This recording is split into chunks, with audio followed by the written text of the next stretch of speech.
pitch shots. Let's get into it. We got into chipping. This is going to be, it's a very similar motion. Once again, our stance doesn't necessarily need to be as wide as possible. We're going to be hitting shots that are like 30 to 50 yards right now. So what's most important, we're lucky that these range mats have these crosses on it so we can kind of see ball position and also our alignment, because this one lets us know if we're parallel to the target line. So what we're going to do is the ball is going to be middle of the stance. We're going to have a little more weight on that front side. All we're trying to do is kind of move this triangle like we talked about in the other segments, the chest back, we get the club pointed to the sky here, and then from there, we're rotating back into that shot. We always want to make sure the handle of the club is in front of the club head. So if we start doing this, we're in trouble. But however, it's the same thing. You want to get that bounce of the club to really work through this.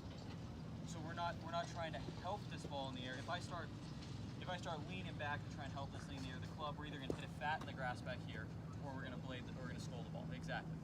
So what we're going to make sure we do is we rotate this through. So for Kyle, it's going to be his right shoulder needs to keep moving. Everyone else is going to be your left shoulder needs to keep moving.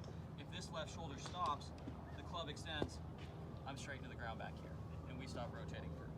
So we really want to make sure that keeps all moving towards the target. We're not leaning back, we're all finishing on our front foot, everything forward. Does that make sense? So we're going to start with that. So I'm going to demonstrate for everyone a little bit here. So I got my 54-10. We're hitting these out of the rough. We can get into a little different spot at some points, but let's go over setup. So our stance doesn't have to be as wide as a full swing because we don't need our arc to be very large to create all this power. So what we're going to do is we're going to have a little bit more of a narrow stance. We're going to tend to have a little more weight on that front side, so maybe 60-40, even as much as 70-30 I'm okay with. And then from there, if we want to hit it high, that ball is going to be in the front of the stance. If we want to hit it low to medium, I'm middle back. I'm okay with far back, but as soon as we get too far back, then we start to get a little steep on our chip shots, and that's when the edge gets exposed, and we're not able to quite as much use that bounce. So when we're chipping, weight into the front side, set up middle to back, and all we're doing is rocking this motion.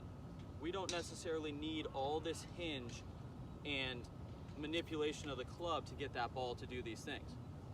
All we really need to do is if we have this triangle with our chest and arms, we're just trying to move the triangle. And yes, there's a little bit of athleticism to try and get the club to move, and we still need to expose the bounce. So if we don't allow the wrists to at least have a little bit of flexibility, the bounce will never be exposed. So therefore, get the bounce to work and kind of move the chest through the shot. Does that make sense to everybody?